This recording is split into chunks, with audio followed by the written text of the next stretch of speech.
Welcome to Trendy with Kim Allison. I am so excited. This month is Black History Month, and to top it, to celebrate, I am showcasing Black stylists all month long, starting with myself. And that is up on YouTube right now if you want to go check it out, YouTube or wherever you get your podcast, which new episodes air every single Sunday.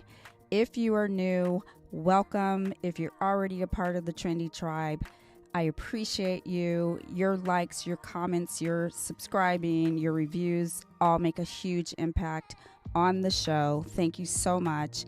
You are not going to want to miss this interview with Essence China. Enjoy. Welcome, everyone, to another episode of Trendy with Kim Allison. Today, I have the honor and the privilege to introduce to you guys Essence China. She's an accomplished natural hair artist and the creative mind behind the signature style, the Essence. Her incredible work has graced the cover of Essence magazine and other national publications. We're going to dive into her journey, inspirations, and techniques and learn more about what drives her creativity.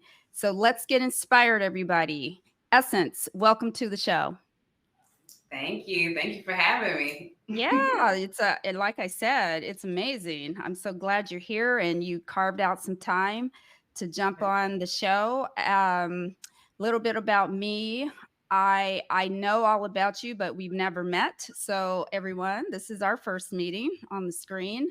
And one thing that I am most passionate about is helping the next generation of hair because I think in order to keep our industry strong, they need the generation before them, right? The ones who laid the foundation, who can just because we didn't grow up online, we didn't grow up learning from a 30-second TikTok reel. We actually had hands-on, boots on the ground type of training that it's not as popular today.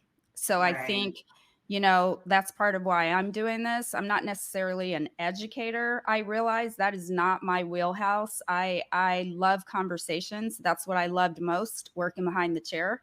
Right. Obviously I like hair, but the conversations are it just comes natural, which is why I created this platform. And this is one thing I can do. I can give the next generation is just keep feeding them amazing, incredible journeys and stories. So Love enough about me, and let's get to you. it. So let's start with your background, Essence. Can you share your journey into hair artistry and what inspired you specifically to specialize in natural hair? Yeah, well, I grew up in Glendale, Arizona. I'm a native, and Oh, so am I. yeah, so growing up out here, my mother would get my sister and I's hair braided, and it would take hours, right? And during that time, my sister getting her hair braided, I would just pay attention, and I didn't realize that I was like learning and picking it up and growing a passion for it. And so somewhere around the time where Crisscross had came out, my brother grew his hair out and he wanted braids. He wanted to look like Crisscross. And so I was just so excited because now I actually have a canvas to practice on like a real person. And so my brother, he became my guinea pig, for lack of a better word. And I realized how creative I could get with it. But not long after that, one of my mother's friends had seen, my creativity, and she had a son who actually was biracial. And so she wanted to get his hair braided. And it was very challenging for me because of the texture. And so it just made me want to really just master like braiding and all of that. And so I just grew an affinity for natural hair just because I just love the creative side of braiding. I never really was like into like the cuts and the colors or anything like that. It was just like I love my natural hair and I love doing creative things with our natural hair. And so from that point on, I just started working with high school friends. And my mother, she allowed me to turn our laundry rooms. We had a fairly large laundry room into like a salon suite. And we're talking the 90s, right? So, um, Wow. yeah, she went and bought like some lawn chairs from a yard sale. and she allowed that to be my chairs for my waiting area. And so it was a graduation. Like I didn't start in the laundry room, but over time, once my mother seen that I was taking it serious, she was just like, okay, well then let's go ahead and build you something. And so from probably about 16 or 17, like I was doing hair full time after school. And then when I graduated high school, I mean, that was just what I did. You Hair. know, I think that's really important, as I don't know if you have children, but I have children and grandchildren now, and it's important to support their dreams. And that has a lot to do with how well or how much confidence we have and how we are able to succeed, throughout our lives. We need that foundation, that foundational support, if you will. Absolutely, absolutely. Yeah, I have definitely both of that from my mother and from my father. My mother was a nurse, and my father was an entrepreneur, and so he saw the entrepreneurial side of it. He was like, "You can get this money." so, so they Sounds both like feel a it. dad. Yeah, they feel it from different aspects, but they both greatly supported me, and yeah, so it was a blessing. No, that's amazing. Who would you say, Essence, is your biggest influence in your career? Not necessarily with, well, I guess because we're talking about hair. So as a natural Mhm. hairstylist, who would you say is your biggest influence? Is there anyone other than just your natural knack for it who inspired you? Or did you Mhm. To be honest with you, I mean, I can't really say that I had like an inspiration when it came to hair. It just seemed like it was innate, inherent. I mean, I probably went to a hair salon a few times, Mhm. and maybe the lady who braided, our hair, but it wasn't like I had that many things or people that I was exposed to even be inspired. It was just like I really enjoyed doing this. So, I mean, through over the years, I mean, I've seen people who did really great things with not just hair itself, but in the industry with building brands and having sustained longevity in the industry. So those were more inspirations. But I think this may sound crazy. I'm probably more an entrepreneur than I am a hairstylist. Even though I did Mm, amazing things in hairstyling, I think I was more of the entrepreneur of like, how can I make this, make a living for myself? business. Yeah. Yeah. No, I mean that part, and you're a combination of both, and that's okay. I'm kind of the Mhm. same way. I came into hair because I wanted to have my own business. It was that Mhm. first, and then hair came natural, and I knew I could Mhm. succeed, Right. so I resonate with that. And, which is a great segue into the next topic that I have for you, because you just said, you really didn't have anyone who you said, "Ooh, I wanna be her when I grow up," or him, you know, which is why you had the ability to create your own technique. You were innovative, right? Mhm. Because most people today and yesterday and, down the line, you're inspired by someone like Kobe. It was Michael Jordan first. There's always someone first. So it's really Right. hard to be the pioneer and be the actual first of anything. And so the Mhm. fact that you were able to do that speaks to just that natural, whatever it is you have, that thing, whatever that is. So tell me about that. Like, what did you have an aha moment where you're like, "Ooh, how did this style come to be?" The hairstyle, to be honest, I just like different things, right? I do feel like we gather inspiration from different places, and sometimes it's subconscious and we're not even aware. Yeah. But I just wanted something that was just different and just carried a different vibe. So I was doing like these Biggie Smalls braids, and they're pretty much just alternating from one size of braid to a really smaller size of braid, and it just gives an illusion. Well, what ended up happening was I was working with this photographer. This was my first professional shoot. And so I had got this photographer out of New York because he came Mhm. highly recommended in our industry. And Yeah. so I made this investment in myself. He comes to Arizona. We're in the middle of the shoot, and I originally had did like one particular style with this hairstyle. So he wanted me to take the hairstyle down because of the way it was pinned. he was like, take it down and switch it up. And I'm like, switch it up. Like, this Yeah. is the style, you know what I Right. mean? And so it forced me to be creative. So to be honest with you, the first style was just the style that I had created. The second style, which was the one that took off, was the one that was because I was forced to be even more creative with the style, and there was only so much I could do with it, right? And so he captured that hairstyle, and little did I know that it was going to be iconic. I thought it was cute, Super cute. but it ended up taking off. Like it went crazy Yeah, so maybe I mean, he saw something and he pushed you to that next level for you. for What sure. and who was he again? Did you say? Did I miss He, that? his name is Keston Duke. Okay, Hmm. cool. I like Yeah. that. And so from there, and so because when I was doing my research, I saw Biggie Smalls and I thought, oh shoot, I is she talking about actual Biggie Small? I don't know nothing about braids. So I'm like, is You're he right. talking about Biggie Smalls or is this another technique? So thank you for that clarification. So For sure. what you already talked about the process and kind of what it took to develop, those styles. So how has it been seeing your signature styles, gain that recognition and be featured internationally is what I read. Yeah? Yeah. Hmm. To be honest with you, it wasn't the easiest because we're talking, my hairstyle got published in 2011 in Essence magazine.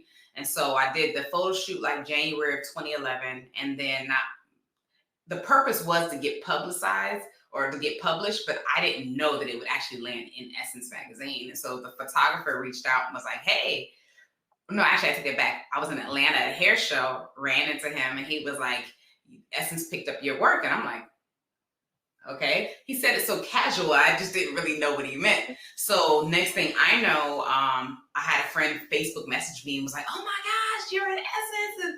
And so there was this whole like my third of a page spread of the salon, and my signature style was like the biggest thing on the page. And so yeah, it was amazing at first. Uh-oh. And the reason why I was amazing at first was because here it is. I'm in Essence magazine. My salon is being recognized by name. My name is in there, and that's great. But this is right at the like emergence of social media and Instagram. Instagram was like just taking off. So Like now, 2000, 2010, right? Somewhere in 10, there where yeah, video 10, is 11. at. Mhm. Right. So what happens is this hairstyle, I don't know if I put it out or a photographer put it out, but there was no watermarks on it. So even though it's been in Essence magazine, now it's literally being proliferated all over the internet and nobody knows who did this style. Oh, And so no. that's when it got crazy because not only is it all over the internet, it's literally on billboards. I mean, anywhere that you can think of, all up and down. My brother, he lived in New York or still lives in New York, and it's everywhere in New York. It's in Africa, it's in Portugal, it's in London, it's in Paris, it's everywhere because the hairstyle was so amazing that hairstylists wanted to put it on the front of their billboards and their salons to draw in traffic. And so at that point, I was like furious because I'm just like, these people are putting on flyers and business cards and they're acting as if they did this style or they could do this style. And so I was mad for a minute. I ain't even gonna lie. And then I had to get to a place where I was like, I can't control this. And for me to be angry about it, like, what is that going to do? And the only thing that I can do is to transmute that energy and really continue to create and to continue to build the brand. So when people do, come to find out who it is, like it all matches up, if that makes sense. Like I can't just be Does defeated make and not sense. do anything. And so that's what I ended up doing. I just kept on creating. I kept on posting the style and different angles of the style. So it was like, these are style angles that people aren't seeing to where it's like, oh, okay, she's the creator of this style. And so over time, I did get the recognition. But I look at it like this. If I had not, well, let me put it like this. If it had been watermarked, I doubt it would have been able to spread the way that it spread, if that makes sense. Well, Because yeah, I knew, it would have put a like almost like a gate in front of it or some type of barrier, if you will. Exactly. And so for me, I'm glad that I didn't have that foresight because I think I would have stunted its growth in the sense of, now I can say I have a hairstyle that was all over the world, that was on every flyer and business card. I mean, because I can't tell you how many times I would go to hair shows and hairstylists would stop me and say, I can't tell me how many times a client has brought this hairstyle in requesting it. Like it was like flower. And so because of that, I then was able to appreciate it again because I'm just like, you know what, I can say that my hairstyle, is iconic. Oh my gosh. Like that blessing in disguise, right? Yeah, for Sometimes sure. we don't know the why, until it emerges just out of the shadows. You're like, "Oh, okay. Yeah, that was why." Good. Yeah, Meanwhile, you were busy building and, what do you call it? Just exploring and probably getting better at your craft and trying to create another iconic hair braiding style, right?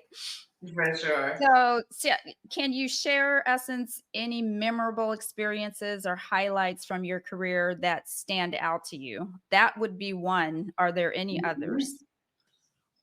I mean, there's probably a couple. I mean, changing the law was one of them. And let's And talk about that for a second, for because sure. that is right on target.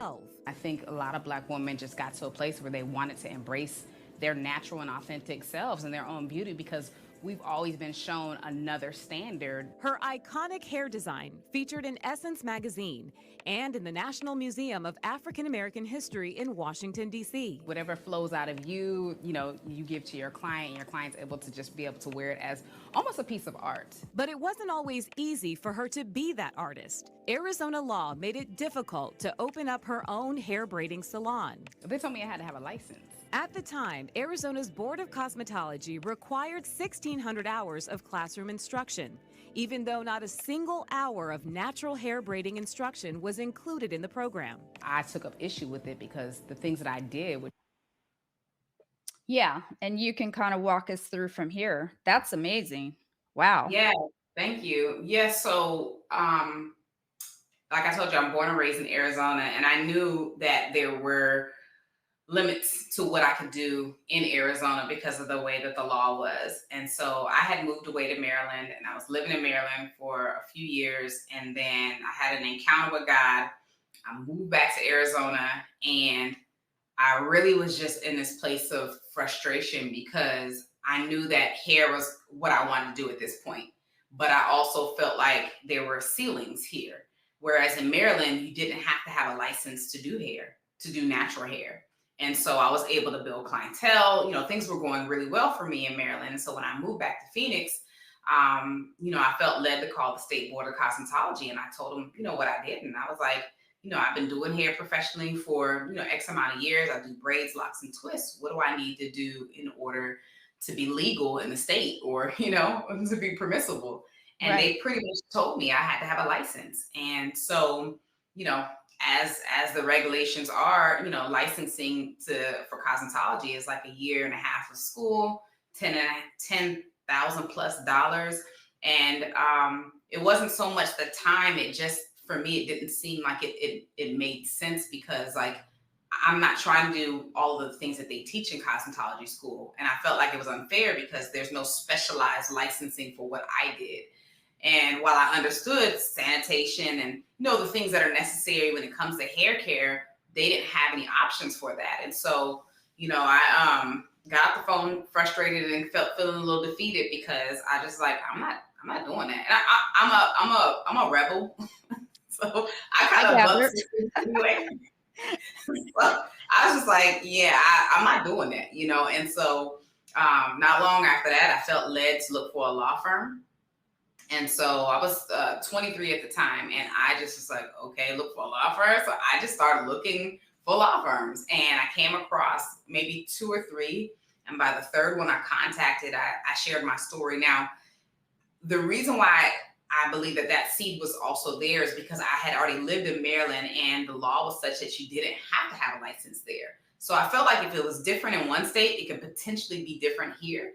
And Mhm. so I shared my story and I just told them, because my thing is like, you're not teaching braiding, you're not testing on it, and you're not enhancing anything that I already do, you know? And so we filed within a few months of me meeting with maybe like a month of me meeting this lawyer, Essence Farmer versus the State Board of Cosmetology. And that was 20 years ago. Gosh, that is, I mean, that may be more iconic than the hairstyle, the essence. My goodness. And at 23 years old to have that fire in you, that speaks to who you are for sure. You say you're a rebel. Yeah. Absolutely. Yeah. Wow. Yeah. So it I was. mean, I don't know that that's we're all made differently.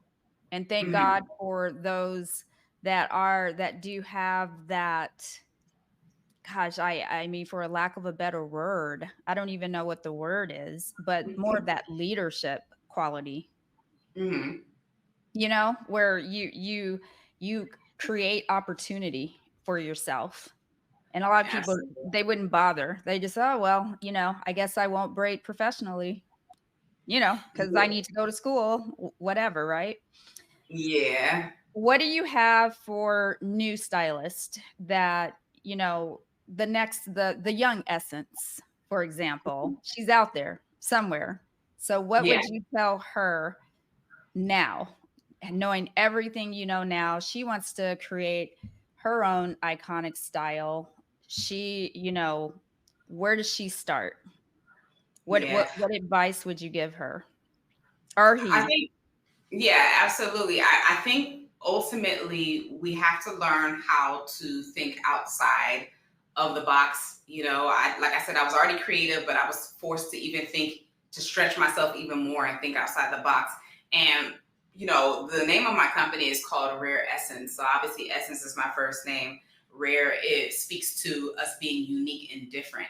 And I think that sometimes we don't realize that if we're following a trend and following a path, a lot of times it takes us away from the pioneering and takes us away from real creativity. And so I think that once we can start recognizing that we're rare and we have something very significant to contribute, it'll cause us to start doing just different things. But sometimes it's hard for us to do those different things if we're so concerned about things being acceptable, if that makes sense. And It so I would does. just tell them to really just think outside the box and to trust themselves, because what I come across with a lot of hairstylists is that lack of confidence because they don't trust themselves. They don't trust their creativity. So that would be something I would say. Yeah, that's a great answer. And let's see.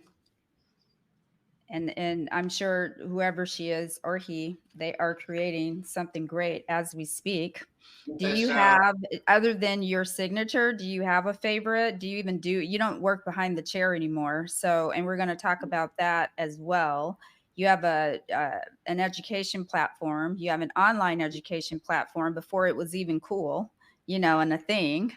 Because you've had yours for many years, correct? Yeah, like 2015. Okay. Yeah. Hmm. I mean, because I think that it blew up in 2020 when everybody was home from COVID. That's Oh when yeah. the world became educators. And I've talked Hmm. about this with other stylists who are really good educators that I think to some degree that's it kind of watered down the industry because it was anybody and everybody. You Hmm. actually learned somebody else's technique and then you went and now you're teaching it to other people, This basically, is true. This is right? true. And so for you, when you created that online education back in the day, were you also still a salon owner braiding behind the chair? And how did it go from that to education? What took you from behind the chair? Great question. So when my hairstyle blew up, not only was it in Essence magazine, later on that year, Essence magazine had a hype hair or hot hair edition, and it was on the cover of that edition. And so I'm getting all this publicity. I'm getting phone calls from all across the country of hairstylists because it's being so requested of how I did this style.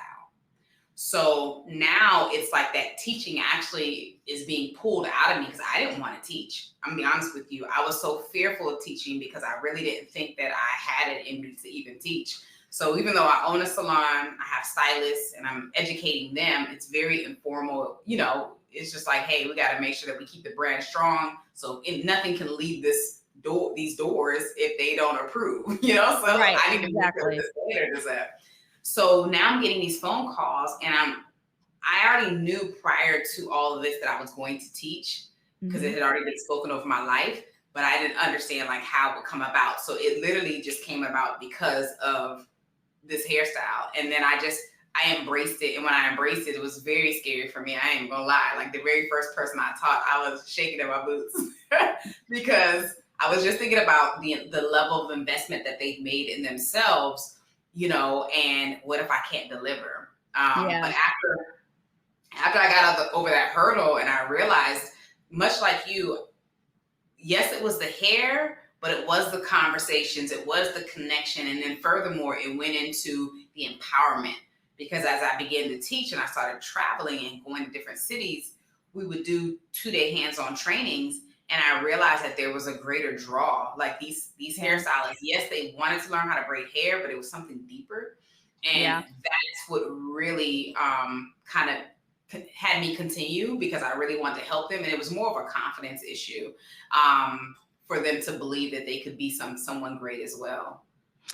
What did you see when you entered into education? Were you surprised by that you could teach somebody something? Because we always feel like what I'm doing, this is not new. I'm just doing what's been done, right? And so Yeah. when you get new students or even anybody I've ever mentored, I'm always surprised that, like, for example, there's a recent post on my educational platform where there was a hair cutter, and she was cutting just like a one length. And so you cut it right head up, and then Mhm. you put the head down so you can clean up the bottom and get that real blunt precision line.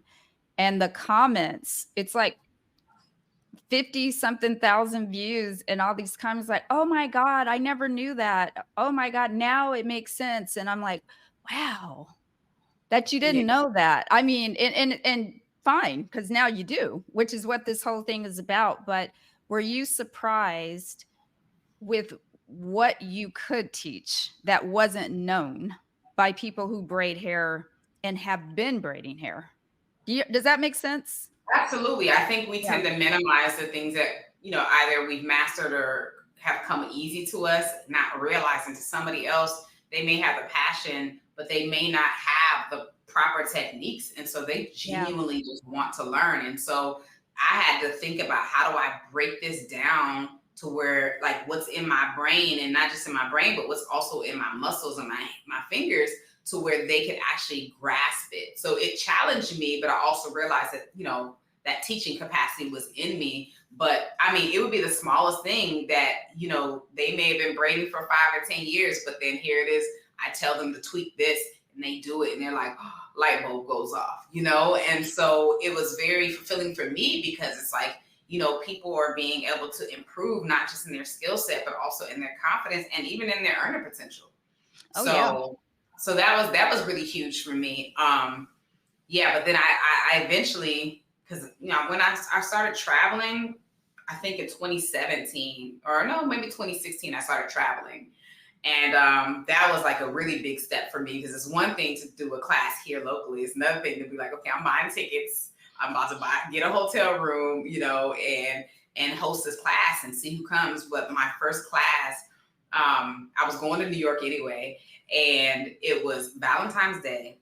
It was 0 degrees, and people showed up, and that was all I needed to see. In New I was York, where in New there are York. tons of, there's a huge African population, and they come knowing how to braid hair. A lot of them do, and so that, I'm sure, blew your mind.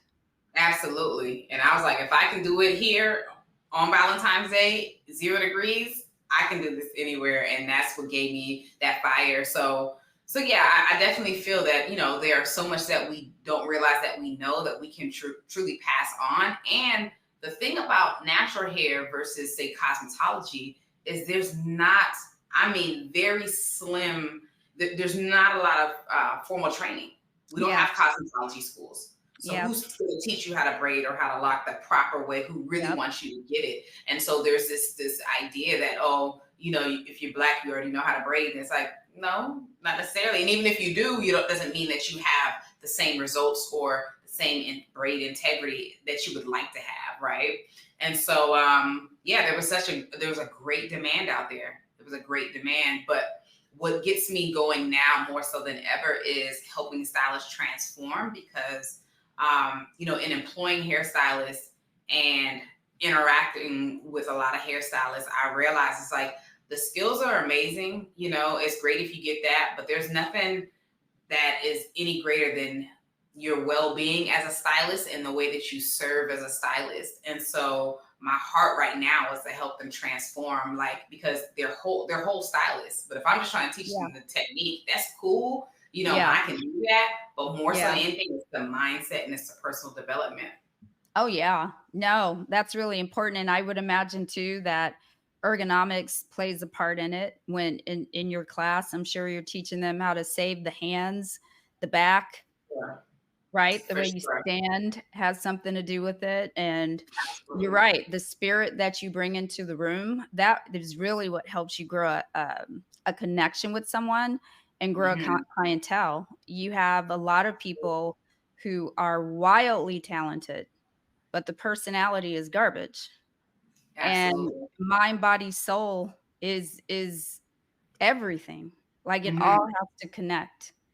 So It I think does. that's special that you're honing in on that and sharing that with your, students. They probably Thank didn't even know they needed it, did they? Yeah, most people don't. I mean, I think people come for the sizzle. They almost never really come for the steak, but the steak really is that, Oh, I love the because way you put that. That's cool. they, well, because I think that, everybody wants to get great. Oh, I want to be able to do these styles or I want to be able to get my parts. And it's like, yeah, those things will draw them, but what will keep them, right?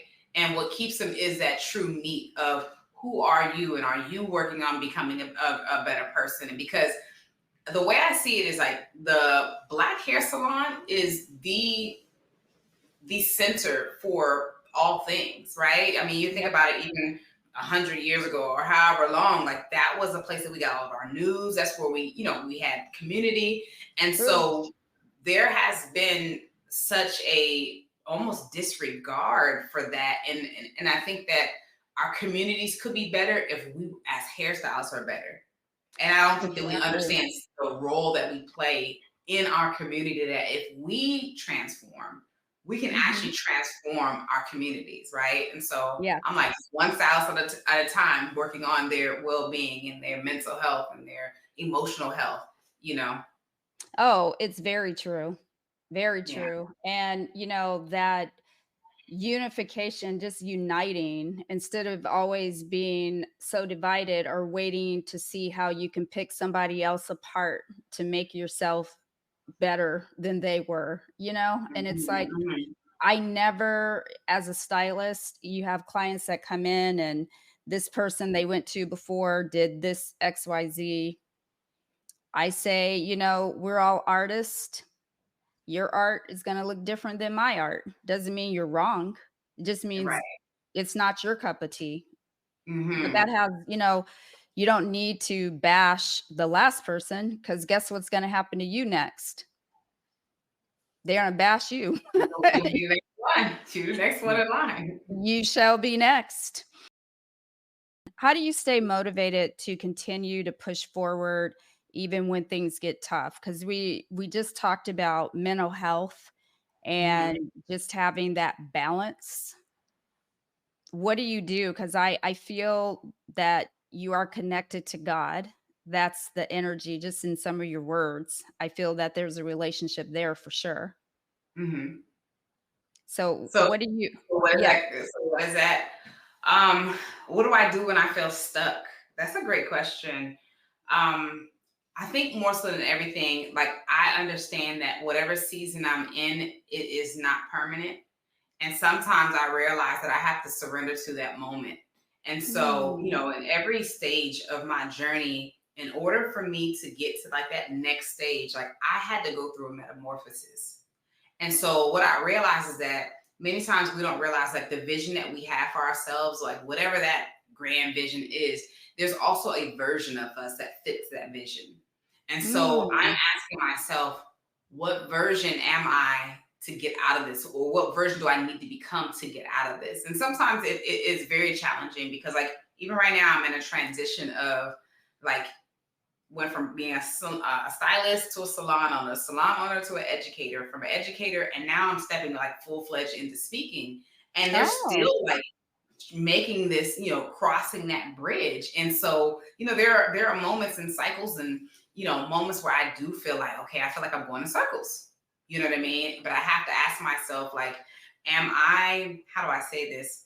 Sometimes we're in circles and we're stuck because of our unwillingness to step out in faith. And so a lot of times people think they're stuck. And I hate to say this because this may sound a little harsh, but it's really we're stuck in our mind because we are unwilling to take that faith move, whatever that faith move may be. We it know makes what it perfect is. sense. Yeah.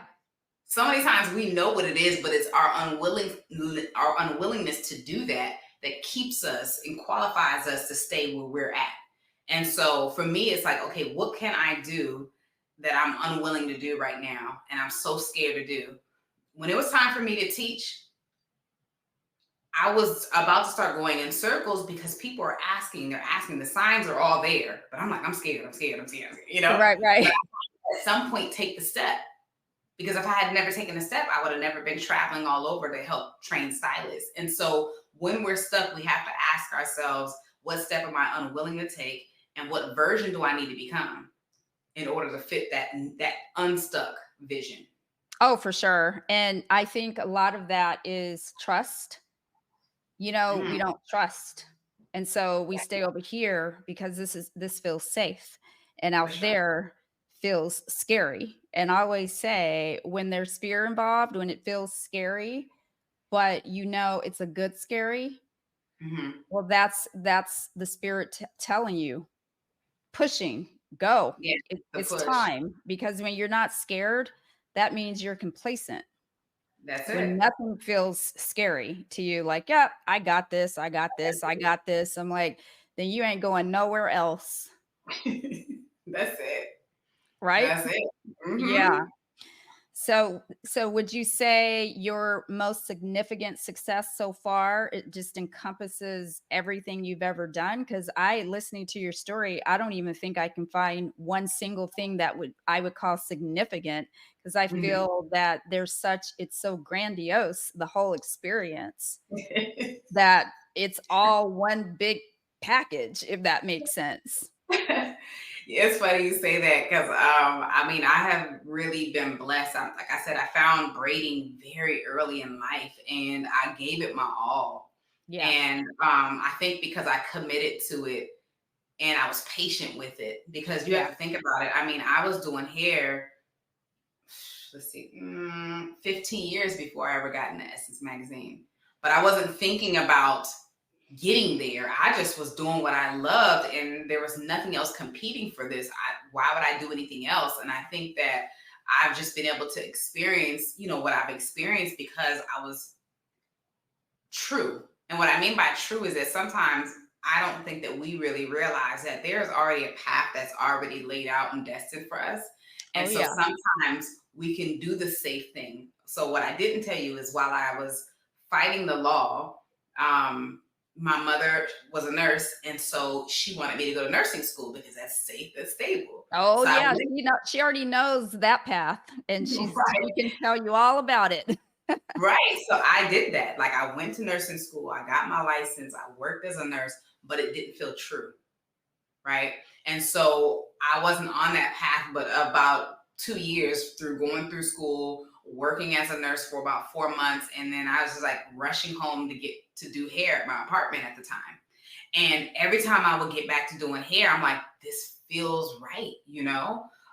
And so with all that being said, I was able to bet on myself fairly early. And I had, the cushion of my parents that if I didn't, make it, I could always fall back on them type of thing.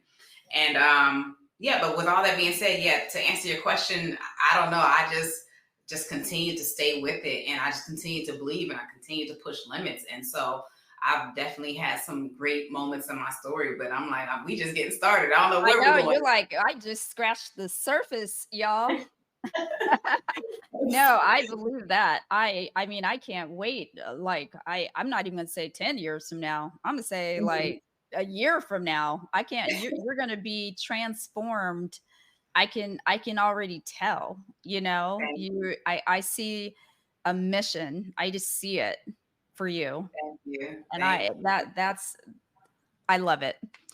What Mhm. are your, it's a great segue into the next topic I have for you. Like, what are your future goals for your career and your creative work? Like, you, do you have any exciting, collaborations other than this one coming up? Mhm.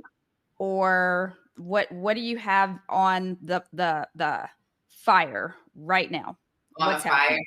So yeah, so my partner and I, so I have someone who when I first opened my salon, she was 15 years old, and she was like one of my first employees. So she would come in the Oh, summertime, and I would let her work. And so over time, she just remained loyal, and so now we're business partners. And so we actually have a podcast. It's called The Rare One, and it's specific to hairstylists. So we just have conversations. For all things that are pertaining to hairstylists, but it's not about hairstyling. It's again going back to that whole concept of speaking to the hairstylists and helping them to push past their own big internal limits. And so that's one thing, helping to transform hairstylists. And on the personal side, I am coaching, helping people who really feel like they have a voice, but are afraid to use their voice because specifically like entrepreneurs or speakers or anybody who knows that they've been called to use their voice, a lot of times they've been told to hide in various ways, right? And so they don't mhm. necessarily like connect even with their voice. Even myself, I used to couldn't stand my voice, and I didn't Oh, I realize that. can't stand mine. Editing is like a nightmare. I'm like, "Oh my lord, I'm so tired of listening to me." And I I tell this story like my mom, 79 years old, she has this sultry voice. Mm-hmm. She answers her phone, she's like, "Hello." She sounds young.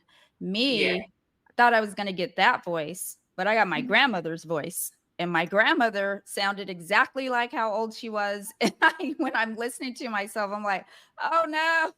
I hear it. Which, I mean, it's a blessing to have a voice. Don't get me Right. wrong.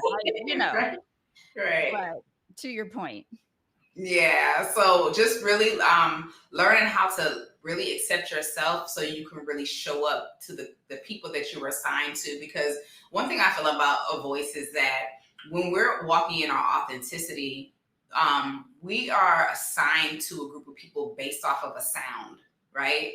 And so not everybody's going to connect with my message or even my sound or even who I am as a person. And I'm completely okay with that. And I Can find that you even when it comes elaborate to just a little bit more? Can you elaborate just a little bit more on what you mean by, I think I know what you mean, but I want you to kinda explain that a little bit more, what you mean by sound. Do you mean like, because everybody has a cadence, when you have a platform, you have a cadence about you that resonates with people or not. Some absolutely. people like your flow or not. Some people are better solo, whereas others, that other person just adds that little flavor needed, Yeah. for Yeah. example. I kind of liken it to something being tribal. So, before us coming to this modern age and world, like we literally lived in tribes. And in those tribes, we had shared experiences, we had shared culture, language, food. And so now that we're dispersed, I do believe that we're still tribal, even though we may not necessarily like understand that this person is a part of our tribe. But one way to identify is, for me, it's a sound. And it's not something that I feel that we consciously are like able to recognize. It's like I connect with this person. I don't necessarily know why, but I do believe it's more of a tribal thing. It's like, oh, you're a part of my tribe. And so we hear that Oh. term, your vibe attracts your tribe.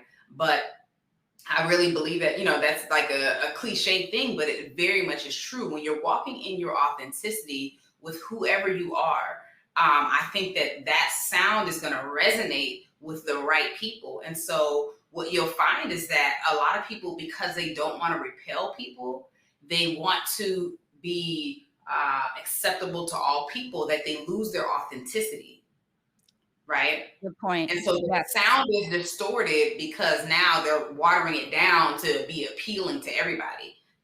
That doesn't work, right? Because now your tribe can't actually find you because you're not being who you're supposed to be, right? Oh my gosh. That well So said. thank you. And so me being from Glendale, Arizona, sounding the way I sound, I'm naturally a fast talker. I have to literally tell myself slow down when I'm talking. It's who I am. And I had to embrace that. I mean, when I moved away to Maryland, or when I would go back to Chicago, where my family's from, I would be putting on a different voice, and I didn't realize that I was like trying to be some. I mean, as a child, you're just trying to fit in, and you don't think, oh, I'm trying not to be myself. Sure. But over Yeah. time, as I got older, I was like, this is not serving me. I feel like a fraud, right? And so Yep. I got to a place where I was just like, this is my voice.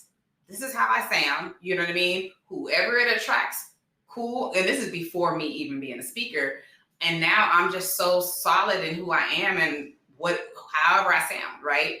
But I think that in all aspects of our life, whether we're not even called to use our voice, just literally living in who we are authentically. And we can lose that through trauma, right? We can lose Yes. that because, the things that make us go through pain or go through, for me, it could have been like, oh, you sound like a white girl. Like Ah, I literally had good certain Lord. things said to me that made me think, okay, well, let me try to sound this way or look this way or be this way. And so those events of trauma throughout our lives cause us to become inauthentic. And I was like, I'm not doing it no more. So, I like that. mhm.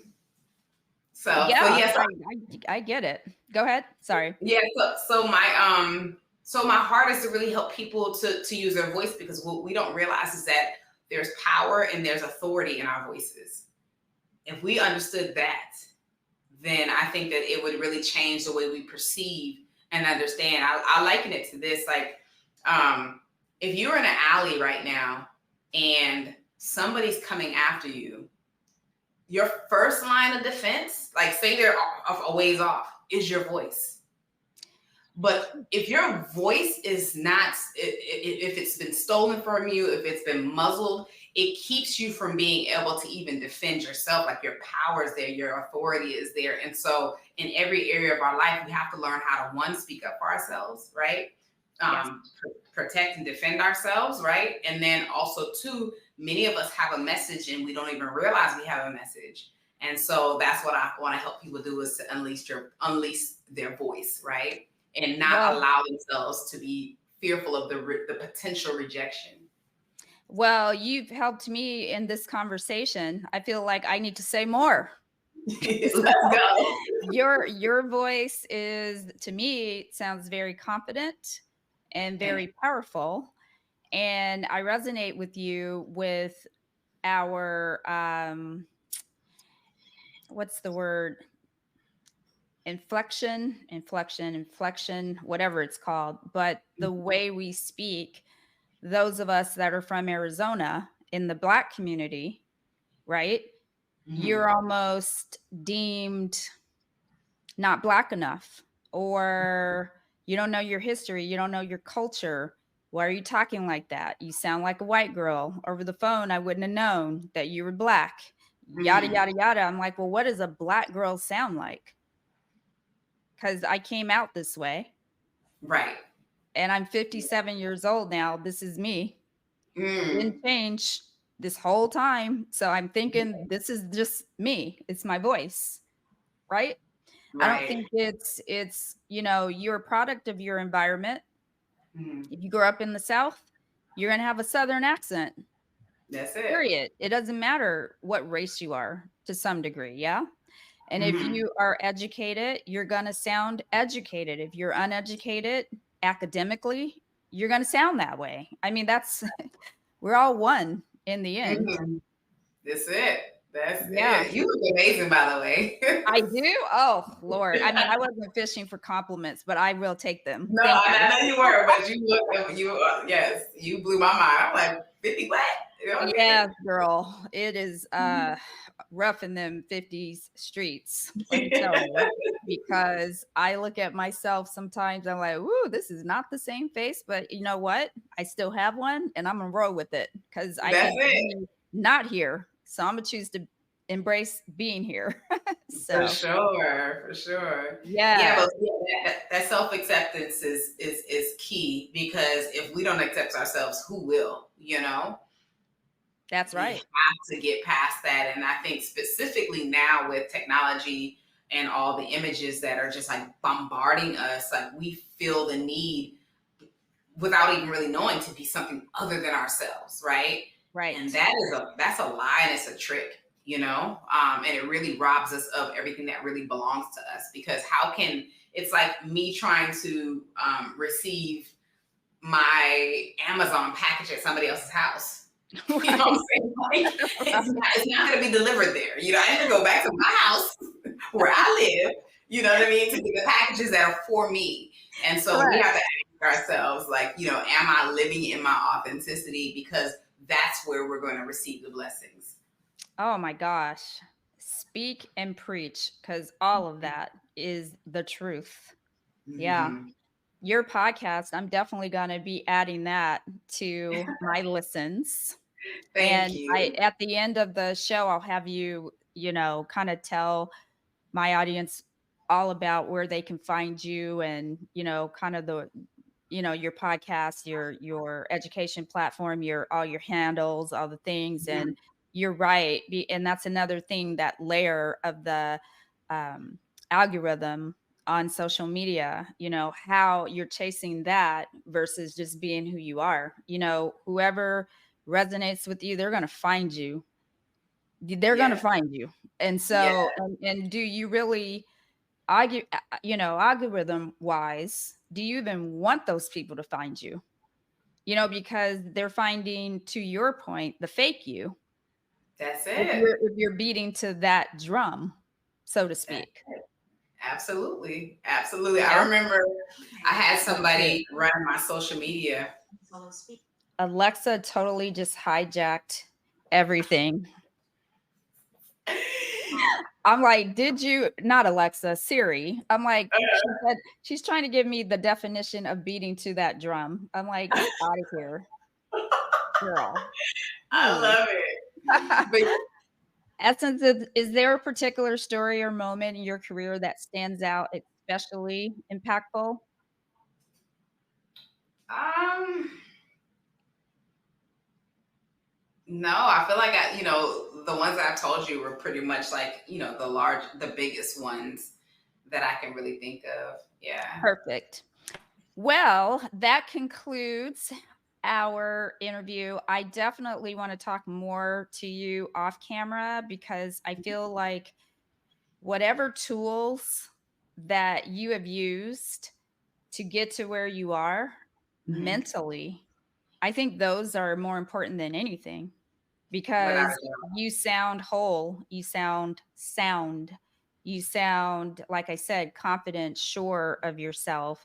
Sounds like you have the backing to support all the things that are coming out of your mouth. You're not Hmm. just talking, you know. And I'm sure that came with hard work, with studying under whoever, whatever book you read, whatever person who inspired you, that you listen to, the music, the Hmm. podcasts, all the things. I want to know who all these people are because Right. I think, you pay it forward and you can help the next person because the resources are important too, and who you're receiving your information from is important. Yeah, You without a know, doubt. And that's one of the biggest things that I share with stylists is that, you know, expanding your mind is going to be the greatest thing for you. I always say your business can only grow to the extent that you do as a person. And so while people are trying to grow their business, they don't realize that they would just focus on growing themselves, their business will naturally grow, right? Because Yes. what we don't understand about businesses is like it's not the doing of the hair, it is the management of your own emotions. You know what I mean? It's the having boundaries, which in business is policies. It's the Yes. being able to have hard conversations. It's the so there are so many things that if we don't understand that about ourselves, it's going to make our business flop, right? Yep. And Because so everything is their fault. It's this yeah, person, that person, everything but me. exactly. So I highly recommend books because books have definitely greatly impacted me, along with, certain people who I might have met one time, but they were just these virtual mentors. And I just literally just soaked up everything that they said because I just found it to be true. Yeah. Perfect. Well, Essence, I do something at the end of all my interviews just Mhm. because I'm corny and I have to put that in here. And so Sure. I do a rapid fire 60-second blowout, I call it. And because Okay. I'm a hairdresser. And you don't know what I'm going to ask you, but I'll give you 60 seconds to answer as fast as you can. If you get Okay. stumped, I just keep going. Okay. Right? Are you ready? Yep. All right. Let me set this timer. And I was annoyed by the glare most of that interview. So I took my glasses off. But for this, I'm going to have to put them back on. Can't see Okay. nothing. All righty. Here we go. Favorite hairstyle to create? Twist. Morning person or night owl? Morning. What's your go-to hair product? Something gel for my edges. Favorite place to travel? Caribbean. Coffee or tea? Tea. Most used emoji? Laughing. Cats or dogs? None. Favorite hair trend right now? Freeform locks. Dream celebrity client? Lauren Hill. One word to describe your style. Your Silly. personal style. Silly. Yeah. Spiritual or holy? Uh, a little bit of both, you know? Fly, drive, or walk? Fly, drive, or walk. I feel like all of them, but fly. Yes. What's your superpower? Helping people believe in themselves. Love it. What if you woke up and you were a man? What do you mean? What? What if you What? woke up one day and all of a sudden you're Essence, but you're not female, you're male, you're a man? I don't know. I Does guess. anything change? I don't. That's a wild question. I don't know. That one always stumps people. They're like, huh. Because, we're very different. Like, we're Mm, able to do things we can't do. They're stronger, physically stronger. Um, right. yeah, there's some, I'm like, some take me back, please. you're like, no, I want to be a woman. Snap me back. I love that. That's all perfect. How can our audience find you? For sure. Well, I'm Essence China. It's my first and middle name. My mother was very creative. I know she Um, was. yeah. Where did And she come up so with that name? hmm, How did she come up with Essence? she honestly said that there was an Essence magazine that she found, but and she didn't have a name for me at that time, and they were just calling me by my nickname. So they used to just call me China just because of my eyes at the time. They were like really, a particular way. So Do you know I have a very good client. Her name is China for the same is that right? reason. Her first That's name is wild. China. Yep. That's crazy. Yeah. So yeah, my name is Essence China, and my mom was just very creative as well. So that's how I got my name. But yeah, so I'm Essence China on all platforms: Facebook, Instagram, and YouTube. I do YouTube lives from time to time, speaking to help people believe in themselves. And the podcast that we have is called The Rare One. And that is on the Rare Essence Academy platform on YouTube. Perfect. Well, thank you Mhm. for your time. I appreciate you carving some time out to come on. It's been a long For time sure. coming. And, hopefully somewhere down the line, we can, you can jump back on, I can jump on yours, whatever. We'll For meet again. sure. Thank you, Thank you. Essence. Have a good Yep. one. Bye. Bye bye.